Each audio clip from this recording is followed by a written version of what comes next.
Entrepreneurship, I don't even call it entrepreneurship, I call it survival. It's important because we have to start to build legacies too for our families. It's good to have your own business because your potential is only limited by your imagination. Businesses can be passed down. I couldn't pass down a job. For me, I wasn't intimidated coming in this space. I was like, there's no one else here, I'm gonna shine. Yes, you know, there's racism. I'm one of those people who always feels like, yeah, there's racism, but you know what? I don't care. You know what? I'm going to make it work anyway. I get criticism from black people, from white people, from Asian people. It doesn't matter what color. I get criticism from everyone. I ignore it. We have to invest in each other, and that's going to bring our community back. Continue to believe in yourself. Don't give up.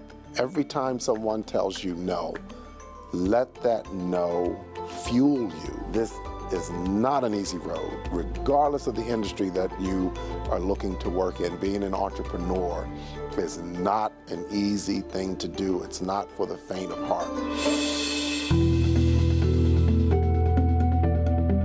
As the nationwide marches slow down, the movement towards equality actually may have expanded. Many are now focused on education and empowerment, and that means economic development. I'm Bill Anderson, and for the next 30 minutes, we'll be speaking to business leaders who all have different journeys, but all want to focus on the significance of buying black. I think the fabric of our community, as far as role models, as far as keeping our community vibrant, is all about entrepreneurship and having equity in our community. And that's vital in order for us to survive. Success to each means something different, but their existence highlights that African-American owned businesses are stepping in and succeeding in some unexpected fields. Like entrepreneurship, I don't even call it entrepreneurship, I call it survival. Because I'm doing this not only to survive in my financial and economic situation, but to help other people survive. Black and Mobile is the first black-owned delivery service focused exclusively on black-owned restaurants. The business is growing rapidly, but it's clear it's more about mission than money. Our people, they need to see other young people, not just when you get older and when you got money and try to just, oh, well, here's, you know, we're gonna do this now. They need to see young people who started from the ground up, who come from the same situation as they do, start coming up with something that benefits the community. It's important because we have to start to build legacies too for our families to follow. French Toast Bites is the first black woman-owned vendor at Spruce Street Harbor Park and also believes there's a greater responsibility than just making money. Jay-Z is one of my favorite rappers and part of the reason why I even have this business. But in one of his songs on the 444 album, he said, my parents ain't have so this has to start with me. So I feel like it has to start with me and more of a funnel end. The owners of Philadelphia Diamond Company are a second-generation business, which may make them even more aware of both the importance of young people seeing success. It's important to see businesses or African Americans in spaces that you don't expect, right? One, for the youth and others, you see the possibility. And also the impact of trying to create generational wealth. It's good to have your own business because your potential is only limited by your imagination, number one, and businesses can be passed down. I couldn't pass down a job. Patrice Banks agrees with the importance of job and legacy creation, and that's why in some ways her girls' auto clinic and beauty bar is just trying to kick down doors to a whole new industry. Couldn't find a female mechanic anywhere. And that's when I decided, like, I'm gonna have to go back to school, learn this information, I'm gonna educate myself, and then I'm going to teach other women. And where some are discouraged by the barriers of discrimination, she's motivated by them. Because I'm not scared to do something that I don't see people that look like me. I actually think that's where I want to go, right? The path less traveled. If we're honest, the higher the stakes, like managing billions in assets, the fewer opportunities exist for minorities. When you look at where we are today in terms of assets that are managed by African Americans or people of color, and firms that are owned, the percentages are below double digits. And that's why Steve Sanders didn't want to just show that we can work for or start small companies.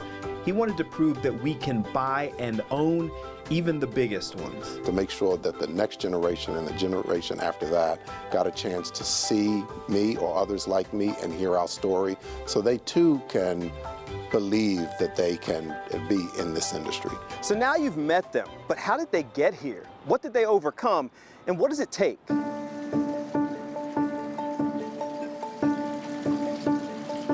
I managed the Lansdale Farmers Market for 7 years, and during that time I had the unique opportunity to see independent food producers live their dream under a 10 by 10 white tent. The ones who were doing it right were making 6 figures.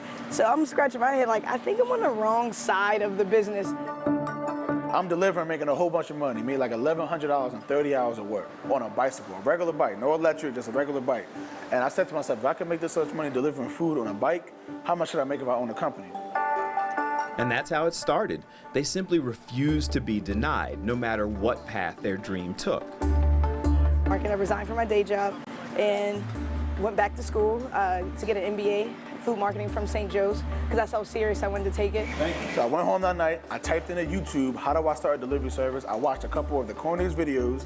They were corny, but it still gave me the idea of where to start. Now, launching on a lean budget is one possible journey, but if they're an example to inspire startups, then Kenyatta and Nicole Black and Steve Sanders should inspire those ready to overcome the stigma that some still attach to Black-owned businesses in non-traditional fields. When Beltraith bought the Stone Ridge Investment Partners. At that time, it was roughly 116 million in assets under management. We grew Stone Ridge organically to roughly about 800, 900 million. And then we made another acquisition, and we now have combined roughly 2 billion in assets under management. It's two parts to when you're Black-owned. One is Black-owned is one part, that's 50%. The other part is, are you the best? And we like to consider that we're one of the best in Philadelphia. The stories are all unique, but some of the challenges are actually pretty consistent. The biggest challenges is capital, particularly for African-American entrepreneurs. Where do you find the capital to launch your idea or to make an acquisition? Most admit that resources for African-American businesses are still hard to come by, as statistics show that banks are often more strict or have historically just avoided certain communities. Lack of accessibility and some blatant racism. I mean, we know that definitely takes place. So of course, sometimes they'll say it's about deposits, but oftentimes it's also about, oh, we don't want to have the branch there, or you get the term, we don't feel comfortable, or they didn't feel comfortable with being in that particular community. But a common positive thread was, if you want to succeed, expect those obstacles, even unfair ones, and adapt. I have no investors. I'm still 100%. No one, mom and dad giving me money, nothing like that. It was all for me just doing without. If we want to be entrepreneurs, if we want to be bosses, if we truly want our freedom, right, it's going to come first financially. Coming up, whether it's one bike or one diamond, these businesses are proving doubters wrong and at the same time teaching how to make communities better. We have to invest in our towns and our community and give our young people hope when there's so much hopelessness in our community.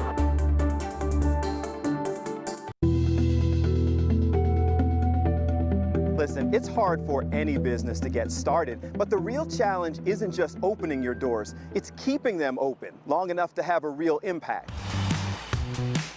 For me, I wasn't intimidated coming in this space. I was like, there's no one else here, I'm gonna shine. Here's an air filter, looks good here, right? Like, you're gonna be noticed, and that's exactly what happened. The Girls Auto Clinic has grown dramatically from what they call she-canics, working on cars, to an adjoining beauty bar, book, and TV deals. But it hasn't come without pushback from people who just didn't want to see her in the space. I feel, again, a responsibility to be that person out there to women and women of color and women around the world. Hey, you can do this. You can be a mechanic, or you can be an engineer. You can own a shop, right? No matter where you come from, no matter what your background is. But when you're a Black-owned business, especially in current times, your background can be a blessing. We have seen a change. People will call specifically wanting to know if it's kind of a question mark, they want to know, are you a black-owned jeweler? Because they want to have their whole wedding vendors black-owned. I have black women come here, black families come here and say, we're only here because of you. We came all the way down here because of you. We're taking our French toast and we're leaving. We came here just to support you. We're so proud of you.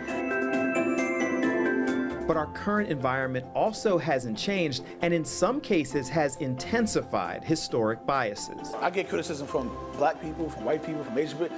It doesn't matter what color. I get criticism from everyone.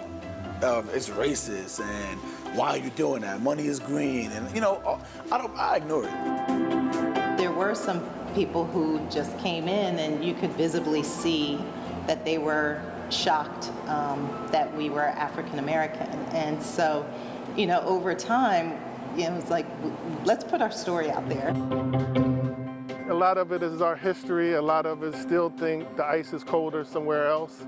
But we have to continue to believe in our community and invest in our community. We can't turn our backs. If we don't invest in our community and be the role models, who can we depend on? But again, acknowledging the obstacles, it always seemed to come back to the message of dedication and focus as the biggest path to success. I'm one of those people who always feels like, yeah, there's racism, but you know what? I don't care. You know what? I'm going to make it work anyway. I'm going to do what we have to do. We're going to come together collectively to work together to make this work. We know that we're fighting against giants. There are companies that are 10, 20, 30 times larger than us, but we refuse to believe that they can beat us. So we always come in every day with 5 smooth stones like David. We know that we're David and we're fighting Goliath. Next, financial success is vital, but empowering communities to these businesses, it's equally important. So how are they changing lives?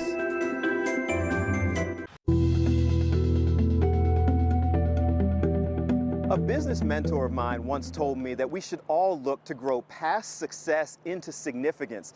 But what makes you significant and impactful? Let's let them tell it. I think if you look at neighborhoods like this, if we abandon this, then we come back 10, 20 years ago and say, what happened to Cecil B. Moore Avenue? We have to have equity in our community. We have to invest in our towns and our community and give our young people hope when there's so much hopelessness in our community. But where hopelessness exists, others realize there are also opportunities. Philadelphia, where almost 50% of the population is black, yet we only have about 5% of business ownership. So if we want to have strong, vibrant communities, we need to support black businesses because that provides jobs, that's also supporting families. A lot of the social issues that we have can be solved. But taking advantage of opportunity requires belief in yourself, even against the odds. Why did you believe you could do this? There's nothing in your background other than I'm smart and I hustle. I didn't even think I was smart. I'm gonna be honest with you. I didn't think I was smart until I came up with this idea. I thought I was stupid. I'm gonna be honest with you. Growing up, I got expelled from 3 schools. I got held back twice. My little brother, who's 2 years younger than me, he was in the same grade as me. Me growing up in poverty with a single parent, didn't have a father around. Nobody graduated from high school or went to college. I'm kind of first generation. But in all stories of success, someone has got to be first. We've always been the first black female out of a lot of events that we do. Owner. Made in America, we were the only black woman-owned business, food business there. Roots Picnic, there's only 2 of us. Christmas Village, Made in America. I'm the only one who sells prepared foods outside of the event organizers. So it's not really something new to us, it's just new to the world because no one cared before the social uprisings and when the systematic inequalities came to light. So many different reasons that supporting communities was necessary to them, but it is, and so they do. I'm very deliberate in hiring people of color from underserved communities, age 17 to 24, because when I taught high school, Benjamin Franklin, I taught in a culinary hospitality program there.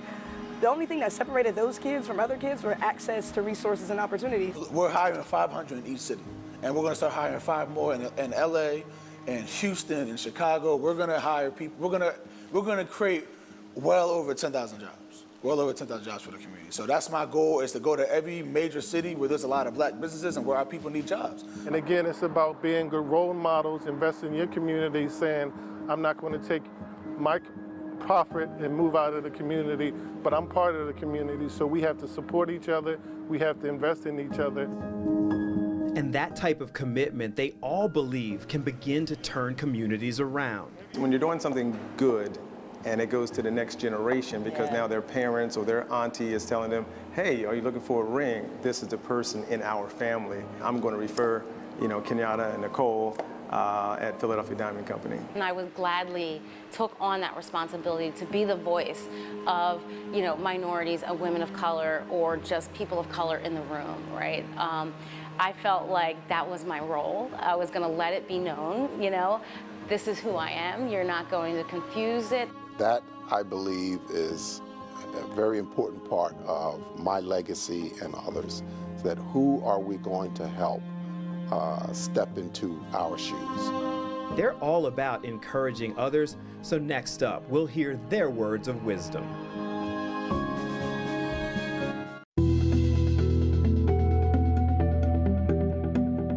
So the point of all of this was, of course, to inform, but also to inspire. So here are a few words of wisdom for anyone looking to get started. It's life-changing and life-affirming. The fact that you realize that you can be a business owner. This isn't some magic for other people, but that you can actually do this. You want to start a business, just start it. I didn't do anything special. I am no more special than anybody else. I literally just applied myself. So if you can be on your phone for hours out of the day, 6, 7, 8 hours a day, you can go on Google and you can do the same thing. You can research the market. You can research the idea you want to do, then you could just start it. You can do whatever you set your mind to. There are resources that you just have to have that persistence. And it doesn't happen overnight. Wish it did, but it didn't. It did. We had to learn. We had to fail. And we had to stumble and get back up. And get back up. I had a lot of money saved up when I was working as an engineer, so I could live off of my savings while I was not making money as an entrepreneur. I was honing my skills, there was many years I was broke, not making any money. My biggest thing, our competitive advantage, is that we keep our expenses very low. We're very lean and we care about margins. I care about margins. So you might not see me right away with the brick and mortar because there's a lot that comes with that. I like being mobile. I like being agile. We can be in 2, 3 places at one time. And again, it's about being good role models, investing in your community, saying, I'm not going to take my profit and move out of the community, but I'm part of the community. And so one of my favorite quotes I tell people comes from Steve Jobs, where he says, you can't connect the dots until you look back. And when I look back, I realized I have been preparing my whole life for Girls Auto Clinic. And I didn't realize, reading these books and having these dreams and getting my core values and networking with the right people was just one step kind of closer. Continue to believe in yourself. Don't give up. Every time someone tells you no, let that no fuel you. Don't let it cause you to fail a trip. Continue to persevere. This is not an easy road, regardless of the industry that you are looking to work in. Being an entrepreneur is not an easy thing to do. It's not for the faint of heart. Some people only see problems, but smart people see solutions, right? Find solutions for those challenges and provide them, and do that consistently and do it better than anyone else. Stay with us. Coming up, we'll have our final thoughts.